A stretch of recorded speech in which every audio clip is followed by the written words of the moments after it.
Hello, everyone, and welcome back to our series on idealized theme parks with Sean and David. Take the best attractions from the past, present, and near future of various theme parks to try to create the best, most idealized theme park and attraction roster. And today we're not doing not one, but two Disney theme parks. We're covering Hollywood Studios and Animal Kingdom. The reason we're going to cover both in one video is because when it comes to Animal Kingdom, there actually hasn't been a lot that's been taken away from that park over the years, so it'll be a little bit shorter than the others, so we thought we'd kind of just tack it on to the end of this. Yeah, and and both parks don't have the robust attractions rosters that Epcot and Magic Kingdom do, so we figure we'll just give you a 2-for-1, so you're welcome, everybody. We say that now, and this is going to turn into a 2-hour video, but we're gonna make this happen regardless. We're gonna have fun with it. That's the most important thing. So Sean, I assume we're gonna keep going in opening order. So we'll do Hollywood Studios first. Yeah, let's go in chronological order and get right into the studios, and then we'll talk a little bit about Animal Kingdom at the end. And, for those of you out there, we actually, who followed our Epcot video know that we are not, we have the right to change the name of the theme park as long as it's a name that the park has had once before. But unlike Epcot, we actually decided to keep the current title for Disney's Hollywood Studios. Sean, I know you went over before we started recording about your thoughts on that. Yeah, to me, the name Hollywood Studios, I think, is a better description of what the park entails, because we're celebrating Hollywood and the world of movies. And I think increasingly that's sort of what the theme park is about. The thing about the name Disney-MGM Studios is MGM never really had much to do with the park anyway. The relationship with MGM was not always good, and it just really doesn't describe much of what's in the park. So there's really only one attraction that encompassed MGM movies, which we'll get to, and even those movies aren't owned by MGM anymore. So MGM, to me, is just kind of doesn't really have much to do with the park, and I'm okay with letting go of that. And as much as I enjoyed saying Disney's MGM, or Disney's MGM... You got it wrong. Yeah, Disney MGM Studios, sorry. Disney MGM Studios. As much as I enjoyed saying that, it really doesn't fit as well as the Disney's Hollywood Studios. That's one I feel like they definitely got right. And one of the big things we need to talk about is kind of the direction that we feel best suits this park. Because as you and I discussed earlier, there's really been two versions of this park. One that is like a half-day park along with a full working studio. And then there's what's kind of the current concept of what's trying to be a full-day theme park instead, with no studio built in. And for the most part, we lean towards the latter of those two, but we did leave a little bit in there, and I'll let you go ahead and kind of talk about that a little bit. Yeah, I mean, for those that don't know, in the late 80s, early 90s, it was thought that Florida would become this big movie-making Hollywood East type place due to a lot of different issues that never really occurred. And the studio, while a few things were filmed at Disney-MGM Studios, it didn't really continue that way for very long, just due to factors that are really outside the realm of the theme park. So we're really not going to keep too much of the working studio. We're going to keep a couple elements and a couple parts of that theming, but mostly we're trying to focus on creating the best theme park possible. Right, and when we're covering the movie studio, the animation studio, things like that, we're kind of delving into things that these videos weren't really meant to tackle, which is the direction of the Walt Disney Company in general. We're just trying to focus on what's going to be the best theme park experience for the guest, and that's really the lens we're looking at this through. So, any decisions we make that affect that overall business side, we didn't really take that too much into an account because we're just looking at the guest experience. Yeah, so we're mostly looking at it as a park that celebrates the world of movies rather than the creation of movies, though, again, we'll still touch on it a little bit. Yeah. Sounds good. So, where do you want to start at studios, Sean? Well, there's only one place you can start, and that is Hollywood Boulevard. So I guess the first thing to get out of the way before we even talk about any attractions is we certainly want the current and original view you had walking down Hollywood Boulevard of the Chinese Theater. There are fans of the Sorcerer's Hat out there, but I have always felt that was strongly out of place and kind of bad theming and bad show. So we're going to have the Chinese Theater will be right there. as your view. And inside the Chinese theater, we'll address the elephant in the room. We're not exactly unbiased to that on this particular subject, but we're going to have the great movie ride inside the Chinese theater. We talked in our Epcot video a lot about how Spaceship Earth was the thesis attraction of Epcot, how it was sort of embodied the concept of what the whole park was supposed to be about. In many ways, the Great Movie Ride has always been the same for Disney-MGM and Hollywood Studios. And even now, as it moves away from creating movies to taking you into the world of movies, something like the Great Movie Ride is very much central to the concept of what the theme park is all about. Yeah, no, obviously, this one wasn't too tough a call for us, though I did try to put myself in the other point of view. As somebody who has ridden the Mickey and Minnie's Runaway Railway, it is it's a fine attraction. It does a lot of things well. It's got the cool track aside system. But I know for me, the movie ride, even just from my guest perspective before, obviously I did work there for a while as well. For me, I just felt like that provided an experience you couldn't get anywhere else. Like, there's nothing else like the movie ride. I mean, sort of Jungle, but really, there's nothing like it. Whereas Mickey and Minnie's Runaway Railway, there have been other experiences throughout different theme parks that are similar and deliver on a lot of the same things. So I just felt like more was lost than gained with that switch. And again, if we were doing a video where it was just the top X amount of attractions, and we'd fit them wherever we could, I think that both would have made the cut. But yeah, like if we had a rule we could put somewhere else, maybe we put it in an animation courtyard, or do what Disneyland's doing and putting it in a Toontown type area. But because we're only dealing with things that have actually existed, the Great Movie Ride was a very easy choice for us. And you think about all the different types of sets and genres and stories that one attraction told. I don't think there's ever been anything quite like the Great Movie Ride. I won't get into one of my emotional rants on it, because anyone who knows me knows I can rant about it for hours. But that's the long and the short of it. And certainly the cast brought that to life in a unique way that doesn't happen a lot anymore. So, we don't want to get too into that, because honestly, we could cover this whole video on the Great Movie Ride very easily. But as a thesis attraction, it fits. It works with the stories we're trying to tell in this park. It's a great centerpiece of the park. Exactly. So, no, go on. Speaking of attractions that we used to work at that aren't around anymore, let's shift the focus over to the Echo Lake area of the park. Yeah, we're going to start moving clockwise over to the left there. So we're going to go to the Superstar Television Theater / Hyperion Theater / ABC Theater, that building just to the left of the Central Plaza area. And the attraction we chose for this might surprise some Disney fans, but we went with the American Idol experience. And we've talked about how the original intent of the studio's park was always to bring you into the world of show business. And I feel no attraction ever did that in a more real way than the American Idol experience did, because you'd have guests visit the audition facility, theme park guests, who would then be performing on stage, and if they did well, they'd get voted to the finale. The finale winner would get a front of line ticket to a real American Idol audition. And some people really did start their journey to stardom right there at that attraction. And I think in a more real way than any other example I can think of at a Disney theme park. Yeah, I mean, we had multiple people finish in the top 10 of the TV show, not our show, the TV show that came from our attraction right here at Walt Disney World. And, it was such a cool concept. It really fit everything the studios was trying to be. And as you and I have discussed many times, that show suffered a lot from people not really knowing what it was. And since it was inside a closed building, people really couldn't figure it out.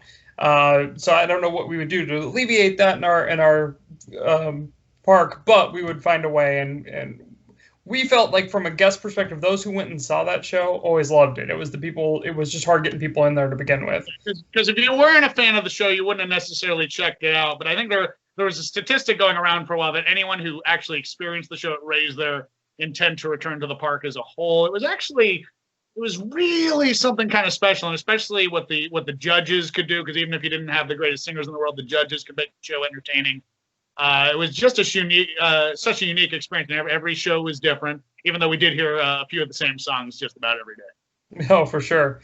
And as much as I think our number 2 choice would have been the original Superstar Television show. And in some ways, that would have fit the time period better because a lot of what's around Echo Lake is sort of 1950s television, but we're still dealing with something that involves television. We're keeping that overall Art Deco look to it, so it still fits with its surroundings. And now with Disney, with American Idol being on ABC and essentially being Disney owned at this point, the marriage just makes even more sense than it used to. Back when it was actually it was being shown on Fox, but then the show was here at Disney. It didn't allow for a lot of the promotional things that I think we would have liked to have seen, but with it being ABC now, that would not have been a problem. Yeah, actually, you would have had better synergy, which is something that the company currently likes. What you currently have in there in real life is, of course, the Frozen sing-along, but that's something you can kind of drop anywhere, something that isn't necessarily specific to the theme and isn't as unique as American Idol. So, and that being said, I do love the Frozen sing-along as somebody who works that attraction as well. Nothing but good things to say about it, but I felt it was a more complete guest experience, both in the show business side and in the guests who just came to watch the show side.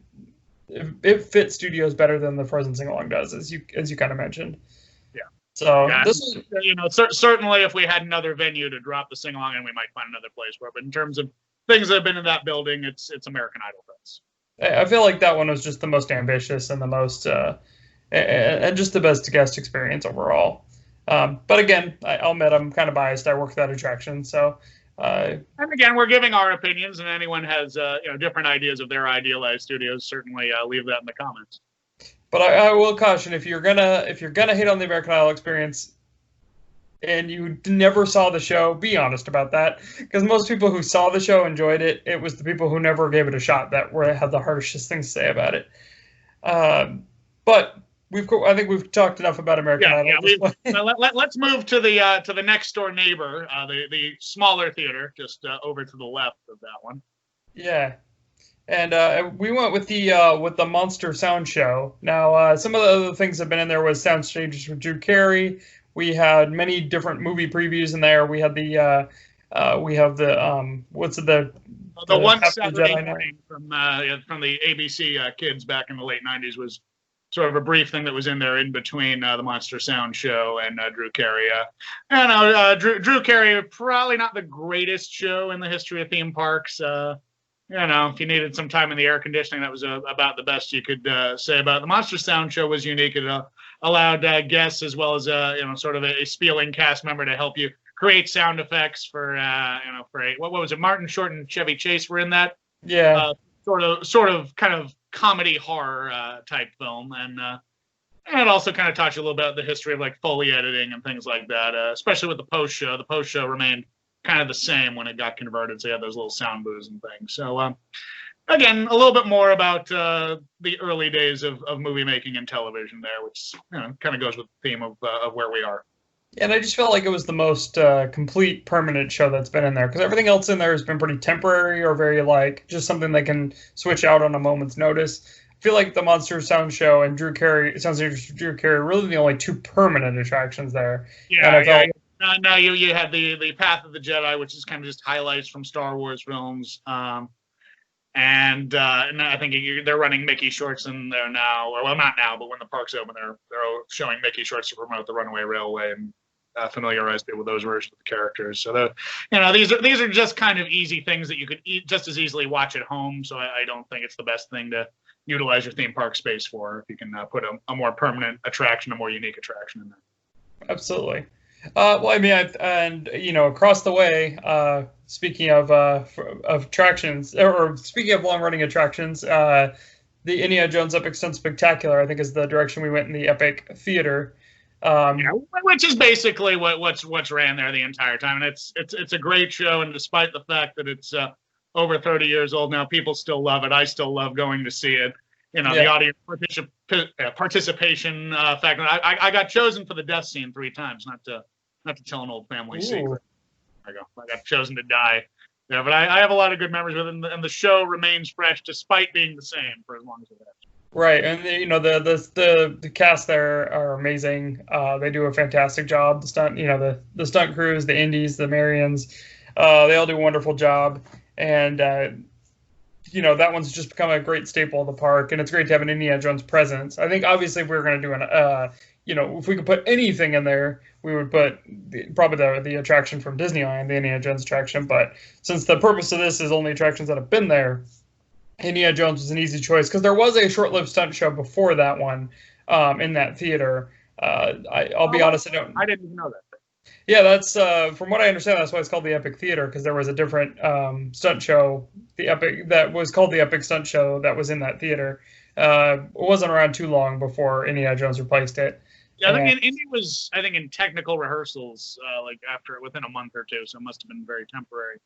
Yeah, so interesting, less. But anyway, point being, Indiana Jones Epic Stunt Spectacular, just fantastic show, and we're very, very easy for us to keep that. Absolutely. So keeping with that kind of Lucasfilm theme, or continue along our journey, and the only thing that's been in this space is Star Tours. However, there has been multiple versions of the Star Tours attraction, and I think you and I both kind of agreed on the just reopened Star Tours Adventures Continue that was there when it first reopened, because to get into it, we had the original Star Tours version that ran from at Disneyland from the late 80s, but at this park from the early 90s. Am I correct? It was December of '89. It just missed the opening, which I understand had something to do with Body Wars having to be the first thing at Disney World to use that technology for X number of months. Oh, wow. Thanks to MetLife, the sponsor of Wonders of Life. But that's getting into the weeds of it. But it officially opened in December of '89, so within the park's first year, I think, for their first Christmas season, where you never made it to Endor. Then, of course, we had the Adventures Continue open in 2011. And since Disney has been releasing new Star Wars movies, they've been tweaking it kind of to have the final destination, or sometimes the earlier destinations line up with the new films. But the 2011 version at least strived for a consistent time period, which was between episode 3 and 4, kind of just before A New Hope. So we kind of like that because there's a consistency to it. And as far as the sequel trilogy goes, there's another land where you'll get to experience things from the sequel trilogy. So we're okay having this focus more on the prequel/original era. Yeah, and then plus it gets its own distinct feel from what we're going to get into later. And for as others, many fans out there of the original and prequel films, so this gives them a nice chance to visit that era before they go and visit the sequel era here in the other portion of our park. Well, we'll get to that. We got one more land to get through before we start talking about that, I guess. Going over to Grand Avenue, which is part of what was originally New York Street and later just Streets of America, just kind of the front part, where we'll continue to keep the classic Muppet Vision 3D. Yeah, and as the last project Jim Henson worked on personally, and as you and I are both big Muppets fans and former cast of the attraction, we obviously have a big soft spot for it. And there really, correct me if I'm wrong, but there's nothing been in that space other than Muppet Vision. There's been nothing other than that, so it's not really a choice to make. I would say we would keep kind of the original theming, because some of the theming has been changed in terms of the cast costumes and the signage. And I think I prefer the original look to that. Yeah, I agree on that, but we definitely need to have that in our park, because it's just wonderful. It brings a lot of soul to that park. There's so many great little gags in the queue and all over the place. And just done with a lot of love that maybe you missed the first time you go through, but when you've gotten to walk through there as much as we have, there's really just so much to it. Absolutely. And it's one of the few places you can be in the Muppets. So across the way there, we're all in the business of adding as many attractions as possible. Usually, and sorry, Magic Carpets of Aladdin, but we went with an attraction that was across from Muppet Vision, which was the Studio Showcase. Now, I'll be honest, I never got to experience this firsthand myself, but I know there were a lot of movie props and things you can visit across from there, which made it a very cool chance to get up and close with those props. Sean, I know you know a little bit more about this than I do. Not a whole lot. I think you basically described mostly what I know about it, but it's the building that's now Pizza Rizzo and was previously Pizza Planet originally. It was just a lot of different props you could see from various movies on both stories. It was just kind of interesting, and we're keeping a little bit more of that educational filmmaking aspect and getting ourselves an additional attraction by keeping that over there. Well, and I think there's going to be a little more appetite for it too, because our park, unfortunately, there wasn't room to, because we're not having the working film studio, and therefore we're not having the backlot tour. Spoilers. This gives people a chance to go, kind of, enjoy those props and enjoy those things that we can kind of curate here in the park. So that, it's a nice addition, something to look at in the air conditioning, and yeah, and anything you can do to kind of bump up the attractions roster which gives you more value for your day. And I think things like that have value. Just kind of reminds me of some of the post-show things that used to be at some of the Epcot pavilions. Just a little more context for what you're experiencing. Learn a couple things on the way. Yeah, absolutely. Is there anything else in Grand Avenue you wanted to cover there? No, I mean, we probably keep Mama Melrose, but we're not really getting into restaurants, so I think there are no other attractions. Something I just thought about, though. Do we classify that Phineas and Ferb show as an attraction? Or maybe it's an entertainment offering. Yeah, we kind of said we wouldn't cover entertainment and offerings because that's not really our forte. And I'd have to think about what else has been in that space over there. But I will say, I enjoyed that show. Can you even access where that show was over there anymore? Did that become Star Wars Land? I'm not even sure. Oh, it was like right at the exit to Muppets, and I haven't been. Yeah. I honestly don't know. Well, if it's possible to put that show in, I enjoyed it. Let's put it in. Okay. we'll squeeze it in. Yeah. All right. So I think next up is what we alluded to earlier. We have Star Wars Galaxy's Edge. And, as much as we enjoy the old studio that was there and, all the different props and all the different locations, and we all miss the Osborne lights, but that also was an attraction that was only there seasonally. We went with Star Wars Galaxy's Edge, which is not too difficult of a decision ultimately. And to put it in perspective, you got two huge E-ticket attractions, or one huge E-ticket and one D-plus ticket attraction there. I got to ride Smuggler's Run. I've yet to ride Rise of the Resistance, but I can't wait till I get the opportunity to do that. Yeah, and they're just both very immersive, very well done attractions. I think a lot of people felt like Galaxy's Edge didn't quite hit what they wanted it to, but what they did hit was still something fantastic.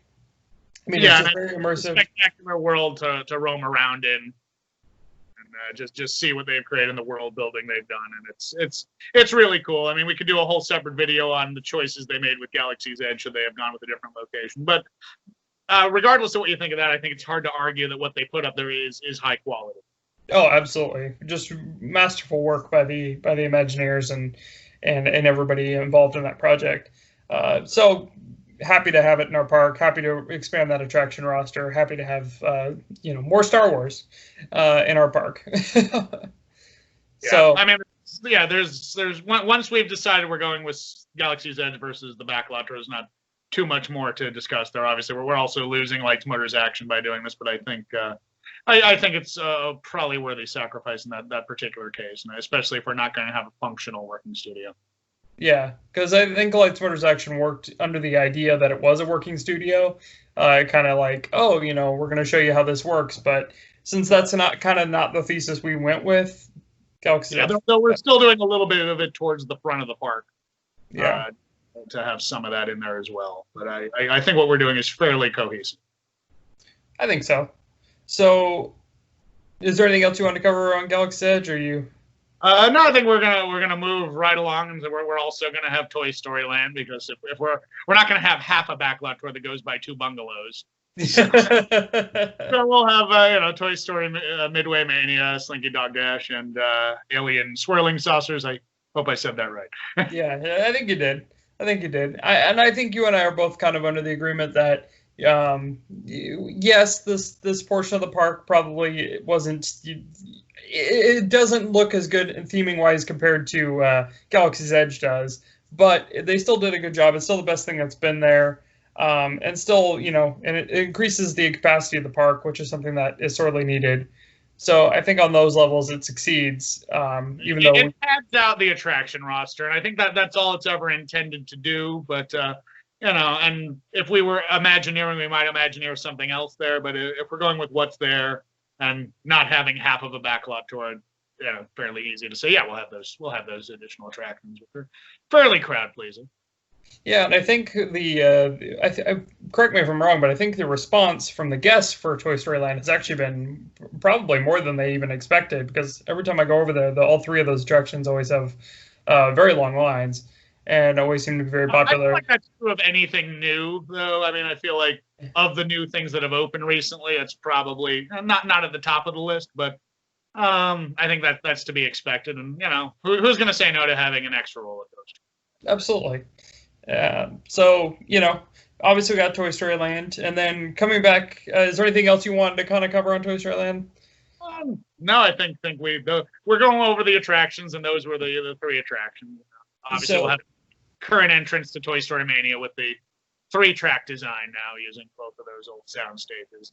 Also, as part of having Toy Story Land, the sound stage that used to house things like the Chronicles of Narnia and the Legend of Captain Jack Sparrow was demolished, so that's gone to make room for that entrance, sadly. Yeah. But at the same time, there's nothing too major an attraction that was lost to get those 3 attractions. Yeah. Although, correct me if I'm wrong, but is that no? Because Toy Story Land kind of ends before you get to where the backlot tour entrance was. Am I correct on that? Because now the Toy Story Land entrance, or not? I mean, the backlot tour entrance is where Galaxy's Edge is now, I think. Yeah, kind of where Galaxy's Edge is. It was just on the other side of what was Soundstage 1, where the 3rd Toy Story track was added. Yeah. Or just beyond that. So I'm not sure where it falls. It's probably like right on the border of the two. I'd really have to look at side-by-side satellite photos to really know exactly where it is. Yeah, because it kind of was all... So, unfortunately, with this version of the park, we did lose the Eiffel Tower, which I know was which was a loss. But we'll use the Chinese theater as our icon. Yeah, I don't have an issue with that. Though I did love the Eiffel Tower. Yeah, it definitely encompassed when it was working studio. Kind of told you everything you needed. Disney with the ears, and then studios with the water tower. Very, very, very literal translation of what the park was. Yeah, for sure. So moving on, we're going to head over to the animation courtyard, which still will be the animation courtyard for us, because as we touched upon a little bit, we actually decided to keep the animation studio here. So the feature animation building, which is where they animated such Disney films as Brother Bear, Lilo and Stitch, Mulan, parts of other movies.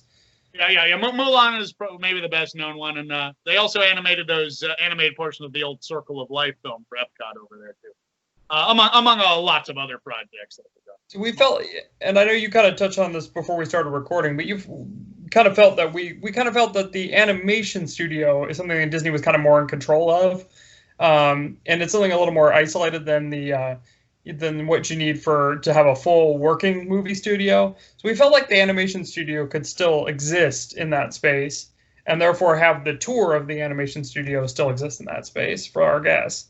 Yeah, and that animation studio existed for 10 to 15 years. I think it was viable to have there, whereas a lot of the other working studio components were already gone by the mid-90s.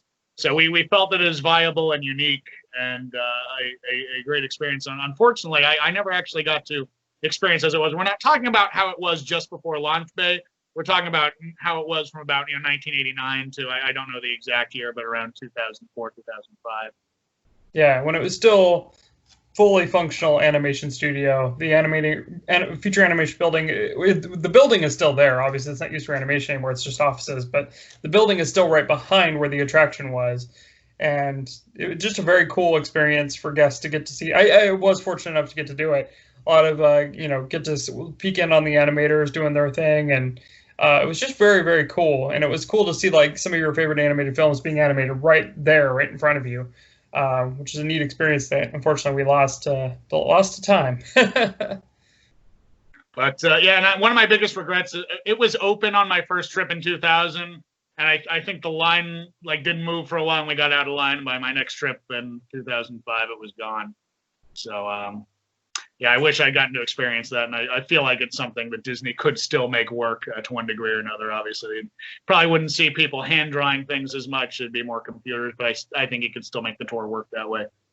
Absolutely. And again, I think if we were going to go completely away from, if we were going to go in kind of the hypothetical world, which is not the purpose of this video, we would have probably done the animation experience over at that they have over at California Adventures. If we were going to focus just on the attraction itself, just because I feel like that was just a wonderful. That still is a wonderful attraction over there, where you can see that, take the animation drawing classes, you can visit all these different like exhibits on how animation is made, and it's just a beautiful building. It was the one thing that was a hit at California Adventure right out of the gate, along with Soarin'. Those were like the two things. Like, this park isn't very good, but these two things you have to see. It was Soarin' and the animation building. Absolutely, and I know you and I, as 2001 version, long time ago, of course.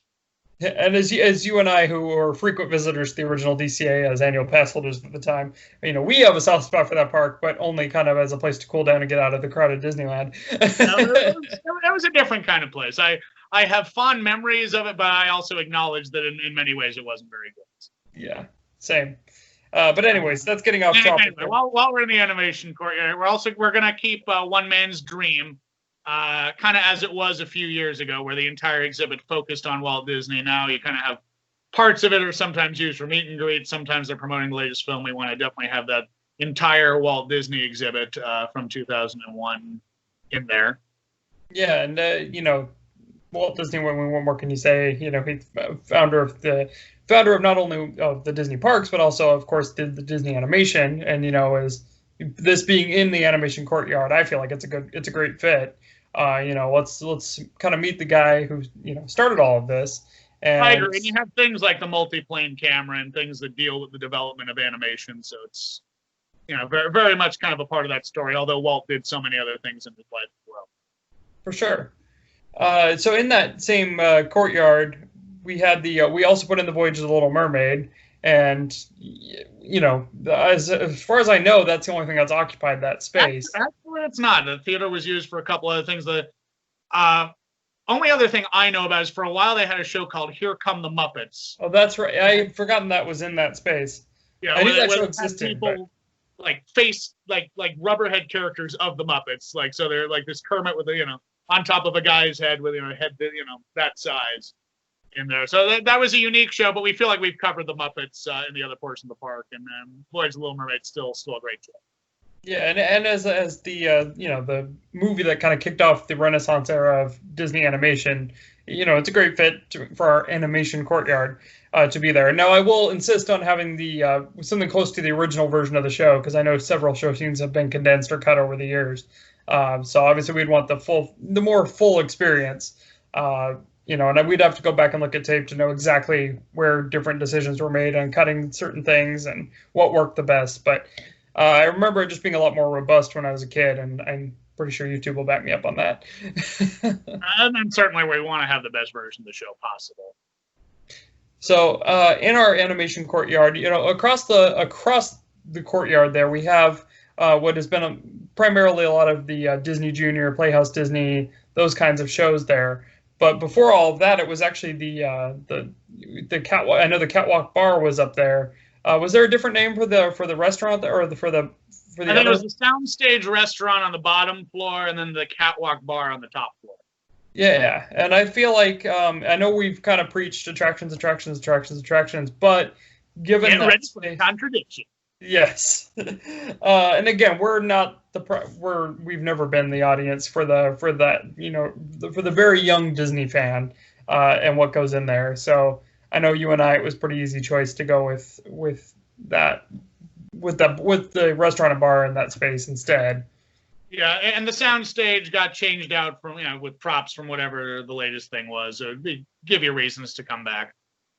Yeah, absolutely. But again, if somebody really wanted to argue that one of the Disney Junior / Playhouse Disney shows was the best fit in there, I'd probably go with it. Yeah. This is sort of our knee-jerk reaction. I don't think this isn't a sword either of us would die on necessarily. Yeah, if there's a big, big die on. I'm sorry, is the phrase. I got it wrong. Yeah, I knew what you meant. So, So now, no Sunset Boulevard. Park's done. No, I'm just kidding. We're definitely gonna have a Sunset Boulevard. We'll just have Theater of the Stars there, and no Sunset Boulevard. Have a nice parking lot. Yeah. Tower of Terror for me is may still be my favorite Disney attraction ever created. I'm a huge fan of especially the original Hollywood Studios version there. Just the storytelling from seeing the tower looming over the street, with the old billboard over it, the walk through the gardens, the lobby, the pre-show, the way the ride system works, unlike the other ones where it moves forward through the fifth dimension. I remember that was the thing I was most impressed with on my first Walt Disney World trip. So certainly we're going to include that. Yeah, I mean, that's a no-brainer there. And, nothing else really occupied that space either because it was built with Sunset Boulevard. Am I correct on that?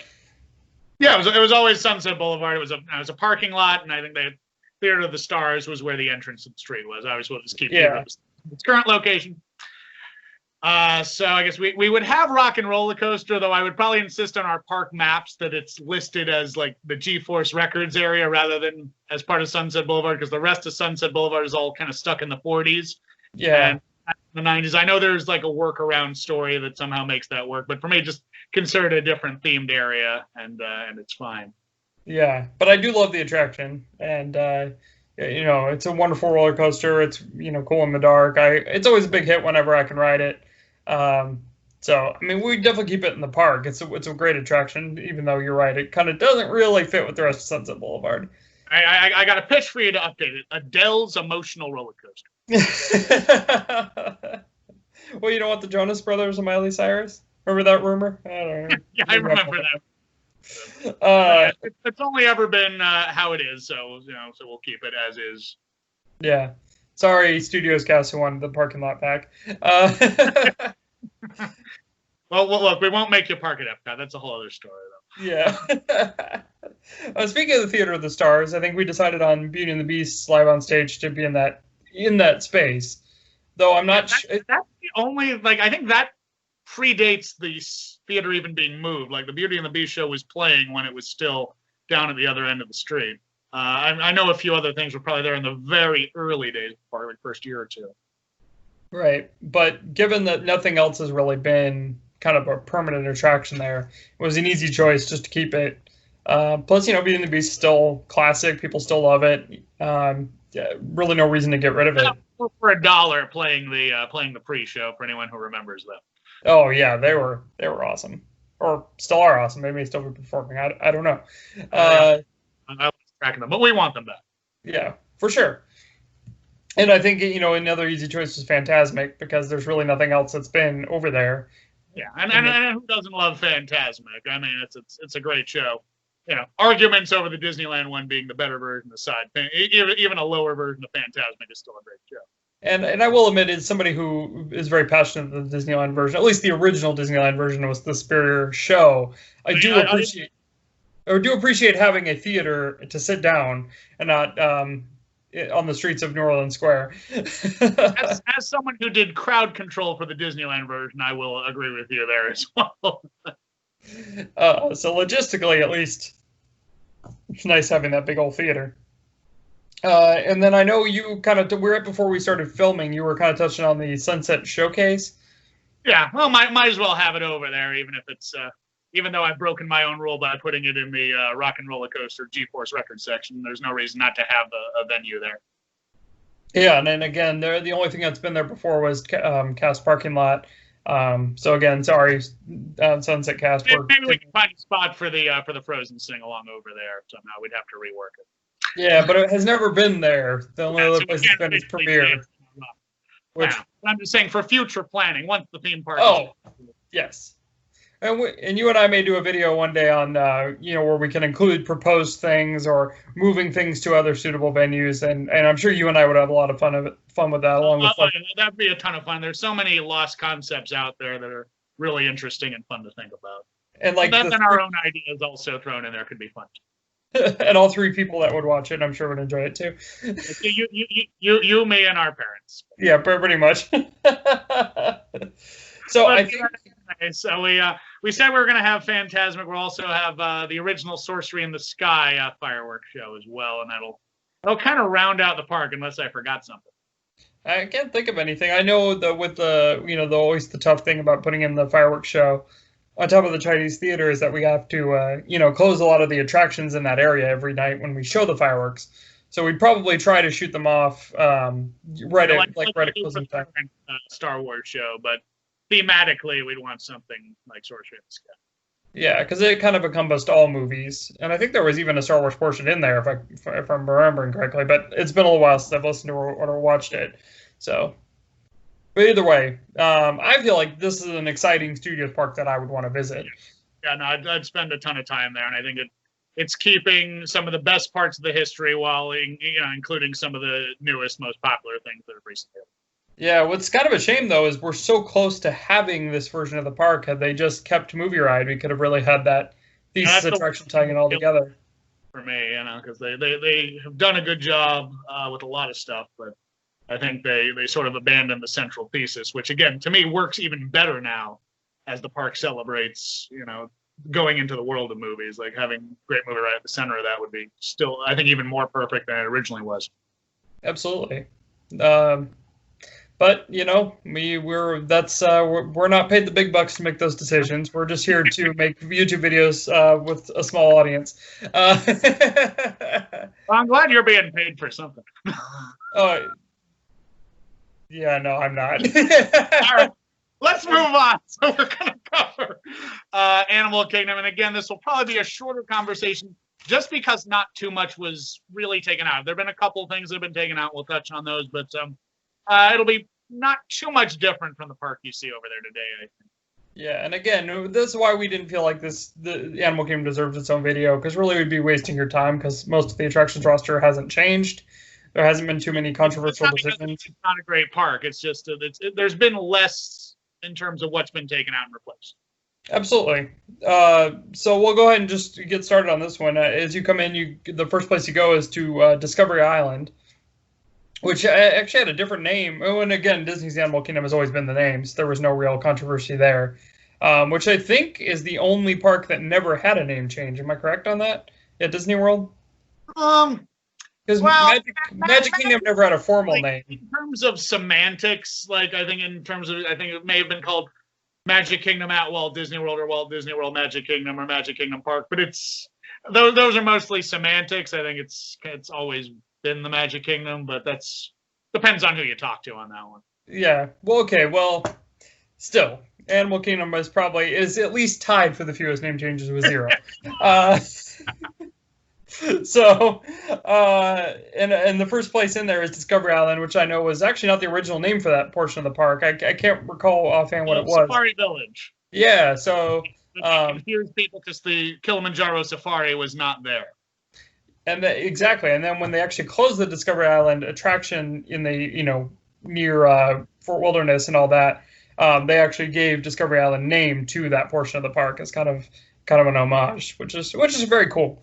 So obviously we kept that name because at least Discovery Island lives on somewhere at Walt Disney World. And, I'm sure we'll have an idealized version of Walt Disney World where we keep Discovery Island open, but that's another subject. Yeah. Well, and we could always call it Treasure Island. I think it was called that for a while too. Yeah. All right, now that we've lost everyone by talking about a whole other part of property. Well, we obviously go on. No, you're fine. We obviously have did stuff to be a bug in the Tree of Life because nothing else has been in there. And it's still a fun show, and it was actually really cool at the time because it actually introduced us to those Bugs Life characters before the Bugs Life even showed in theaters. Yeah, I think the attraction opened maybe about 6 to 8 months before the movie came out. So for me, that's how I first learned about Flick, because the main character in Bug's Life, because I first saw him in It's Tough to Be a Bug. So that was where I was first introduced to him, which I thought was kind of cool. Because then when the movie came out, I was like, oh, they're making a movie based on because in my little kid brain, I was thinking they made it based on it. But anyway, so It's Tough to Be a Bug, easy choice because nothing else has been there. And then the one attraction that has disappeared from this area was the Discovery River boats, which were the boats that took you along that river that go around Discovery Island. And at different times they added, I know they added a dinosaur section in there, and it kind of gave you a preview of each of the different lands you could go to. There was a fire effect in front of Camp Mini Mickey, I think, as part of that, because that was the area originally intended for Beastly Kingdom. which they still at that time thought they were going to build. But we'll get to that in the next section. But the Discovery riverboats, they just took you around. It was basically just a tour around. I think the problem was it got too long a lines because people expected it as an attraction when really it was just more intended as a tour and transportation. I think it also had a stop over in Asia, if I'm not mistaken. I could be wrong. Yeah, but either way, it's an extra attraction in a park that doesn't have too many, so it was we're throwing it in there. Yeah, and I know it briefly had a Radio Disney overlay right before it closed too. I think they were trying to actually. While they just had DJs going around on it without guests, but it was still sort of part of entertainment, like a barge. We'll go by the area where they now have the Rivers of Light, I think, for that. So, but for us, easy call. Put it back in.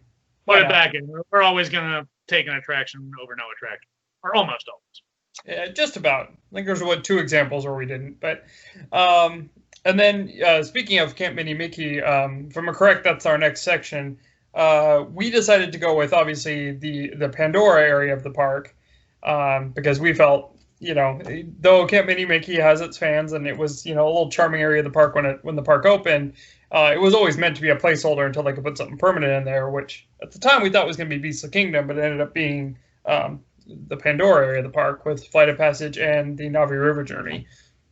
And so Pandora is a spectacular themed area. It's got two great attractions, or at least one great attraction, and one kind of nice cool off attraction, which is sort of a visual feast along the river there. So I mean, it's very easy to kind of make this choice because when you think about Camp Mini Mickey, its main attraction, the main thing that people loved in it, Festival of the Lion King, still exists. It just got moved, so we really only lose out on some character meet and greets and a Pocahontas show. Yeah, and again, those were all worthy things, but compared to the entire land that is Pandora, it's an easy call to make.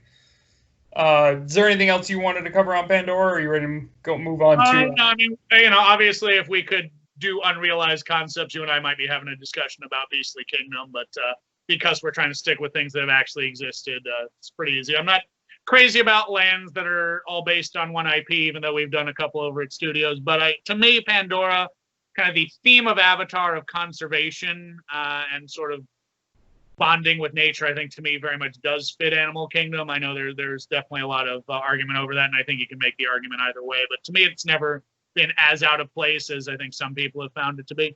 Yeah, for sure. And, it's just gorgeous at night, too. I mean, it's gorgeous during the day, but it's next level at night. Yeah, a lot of great work was done there, for sure. Absolutely. So next up, continuing around the corner there, I believe we're heading into Africa. You got that right? And then obviously we would have the Kilimanjaro safaris. This one, obviously an easy choice to make because it's the only attraction that's been there. But I think you and I both insist on we have as close to the original version as possible with the original Poacher storyline. We probably won't have the dead elephant that never quite made it into the final version. But we'll still have Little Red and the Poacher storyline and the radio with Wilson and everything. Because a lot of that's been sort of tweaked. And now it's pretty much a straight up safari where most of the storyline has been removed. We want to keep as much of that intact as we can. But no dead elephant. And for me, again, I'm spoiled. I live right here next to Animal Kingdom, and then I live right near a wildlife park where I grew up. So for me, seeing the animals wasn't quite the draw that it is for other people. So for me, that storyline is actually what made that attraction so cool to me as a kid. The look at the animals was kind of, I appreciate it more now, but as a kid, it was kind of boring. And so for me, that whole storyline there at the end with the poacher chase, that's what sold the attraction to me. I just loved it. Sort of combining that real life with the fantasy. And one thing we haven't discussed that's always occurred to me, in many ways, Kilimanjaro Safaris is the thesis attraction for Animal Kingdom, just like Movie Ride was for Studios and Spaceship Earth is for Epcot. Absolutely. And, and that's a beautiful thing. And really, what more can you say about that attraction? Just a kind of a masterpiece, even though I feel like in its original form, it was even more so than it is now. Yeah, but I can't have Animal Kingdom without safaris. Absolutely. Not that really, per our rules, we would have any choice, but certainly we're going to keep that. Absolutely. And I think if somebody were to really argue, because I do know that they didn't, the poacher scene and all that didn't go in vain. They actually did add, I forget which animal it is, and I apologize. Somebody in Animal Kingdom will know off the top of their head, but they did put another animal exhibit there, which replaced that. So it wasn't like we lost it for nothing. They did include a whole nother, a whole nother group of animals in the attraction. So it wasn't lost for nothing. But I know for me, the original storyline was where it was at. Yeah, and I think I would listen to arguments either way, but I'm inclined to agree with you on all of it.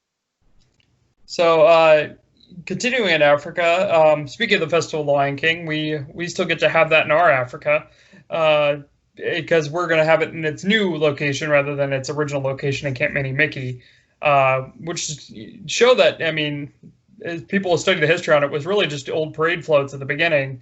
And yeah, it was meant to be very temporary, as was all of Camp Mini Mickey. And I think when the park opened, it was like the highest reviewed thing in the park, even though it was very thrown together with, again, parade floats that I think were shipped in from Disneyland. I could be wrong on that. Yeah, and it's just goes to show how talented those performers are, and just how much people love the Lion King and the story behind it, because those characters are still just as popular today as ever. And obviously, just a great show. I always have fun when I watch it. So easy choice to keep in the park. It opened when the rule was that every Walt Disney World park had to have a Lion King attraction. Well, I mean, you had Legend of the Lion King over at Magic Kingdom. You had Circle of Life at Epcot, and for a while, I believe there was an exhibit in Studios on it too, in one of the sound stages. So every park had the Lion King. It was the Frozen of its day, in that it was very popular. Maybe in retrospect, a little overexposed. But Festival of the Lion King, easy to keep, easy choice, especially now that it's the last one left. Yeah, for sure. And so continuing on in Africa, we also have the Wildlife Express to Rafiki's Planet Watch, because obviously, I always thought that train was really cool, taking you over, maybe even more cool than Rafiki's Planet Watch, to me anyway, was. But I know a lot of people really enjoy that section of the park, and we're really happy to see it come back after its long downtime. Yeah, I like the sound booths that used to be in there, just like there used to be sound booths at the exit to Monster Sound Show. There were sound booths where you would go in and listen to the sounds of the rainforest, I believe, with the voice of Grandmother Willow guiding you through on the headphones. Although there was at one point where you heard a chainsaw in those headphones, and that was not particularly pleasant. But I still miss it, so we would have it. Yeah.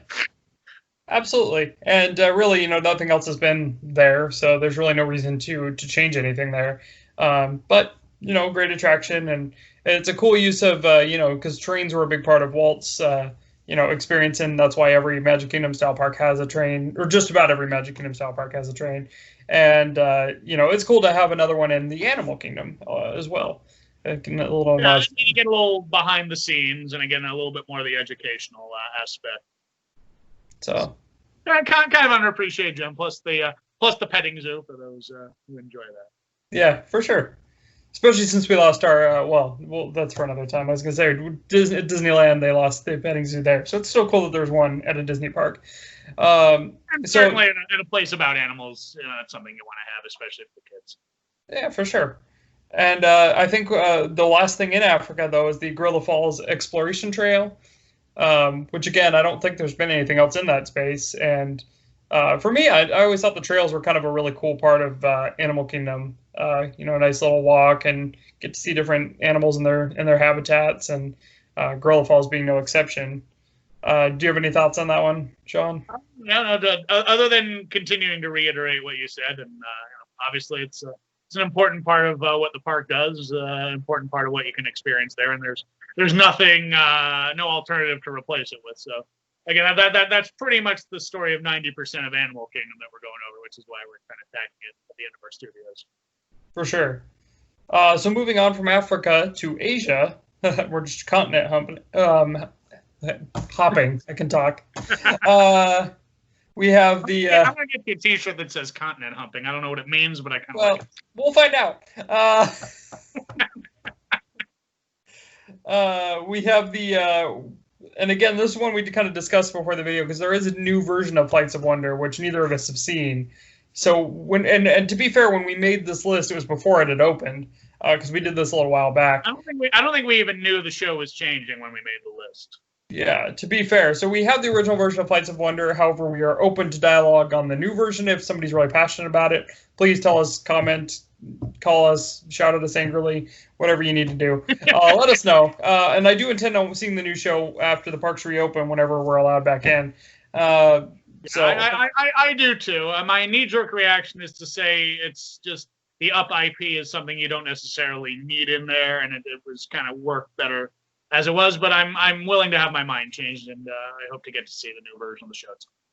Yeah. So again, open to discussion on that one, but we put the original Flights of Wonder in there, and then of course our to me the centerpiece of the Asia portion of the park is the Expedition Everest, and to address the elephant right away, our Yeti would work. We would get Joe Rohde and top men. You're getting the 2006 everything's working version, and when that figure works, I think Everest is one of the best attractions at Walt Disney World. Unfortunately, that is often has not been the case for most of the ride's existence. But I remember being really impressed with it the first time I rode it. Yeah, I mean, and it's kind of funny watching, like, because I remember one of the, I think it was Discovery Channel, did a whole special on Walt Disney World, and they spent like 10 minutes talking about how impressive this Yeti was going to be, and it was when it first opened. They were like hyping it up. Yeah, and to be fair, when it worked, it was. It was incredible. Yeah. And so we would get, like I said, Joe Rohde and some top men on the project to work on it. We'll open up the mountain. We'll do whatever we have to do. We're getting that figure working by God, because that's the central part of, like, the whole attraction builds to that. So that's why it's so important. And I think, if we were going to go into, again, ideally, like adding stuff that hasn't existed there before, I would make that attraction a little longer. I felt like it kind of ended abruptly. I've always kind of felt that about it. But at least when you saw the Yeti and it was actually swiping at you at the end, it felt like a true finale, though abrupt.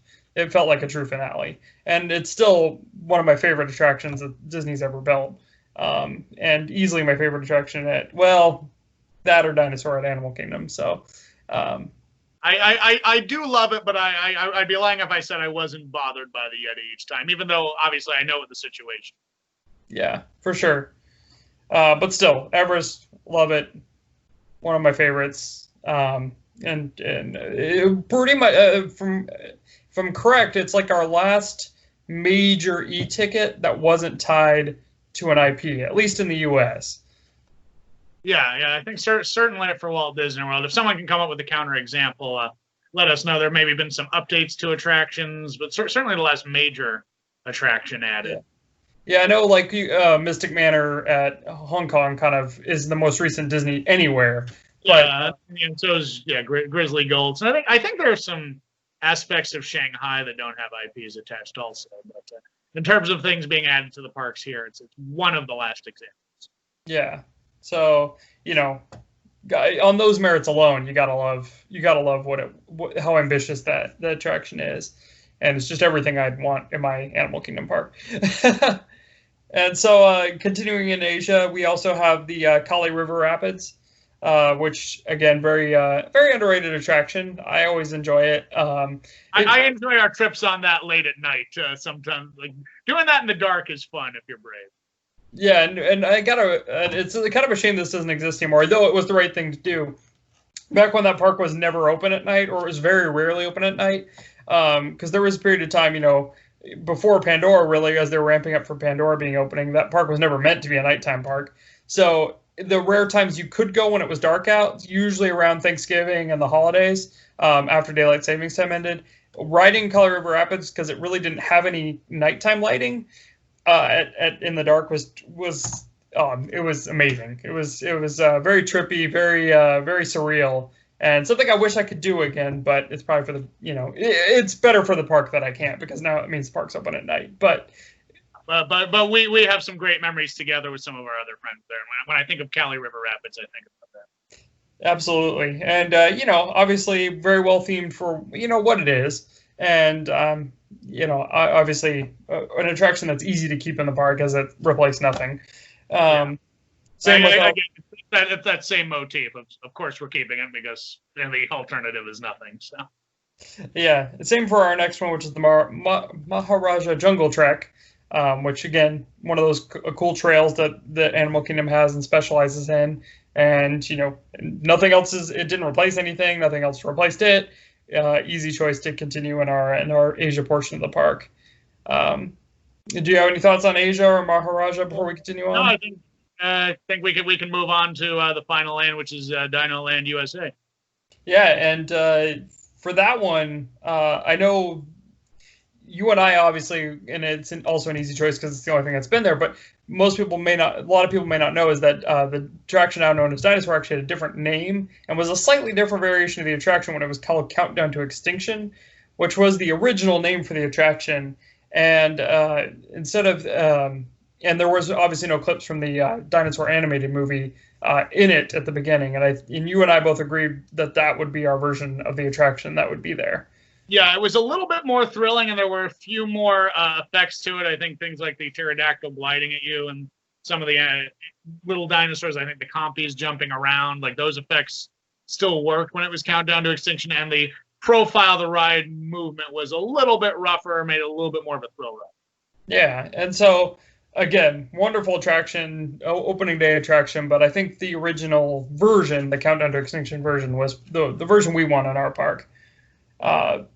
And so the only I guess could be considered controversial decision in Dino Land USA. Well, hold on, there's gonna be another one, but Dino Land USA is we put the Journey into Jungle Book in the theater instead of the current Finding Nemo the musical, or Tarzan Rocks was also in that theater.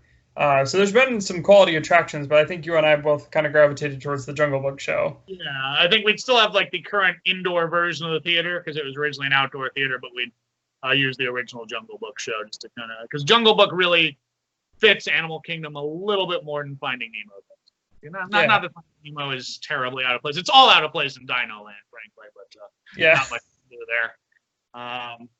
So that brings us to Dino-Rama, which we had a discussion about. This was kind of tough for us because Dino-Rama is not really the most beloved area. The theming is pretty cheap, pretty tacky, although it does have a story behind why it is cheap and tacky. And we're almost going to leave out both Primeval Whirl and Triceratops Spin. But we kind of looked at the attractions roster and realized it still was pretty thin. So we kind of reluctantly said, okay, we're going to have these because we'll take this over having nothing there, even though we kind of wish something like the Excavator or something a little bit more themed, a little bit more kind of befitting of being in a Disney park should be there. We decided to keep those rides rather than have nothing. Yeah, it's one of the worst themed areas in any Disney park, and I don't really think there's a way around that. And to me, it was tempting just to put the trees back in and say, forget it.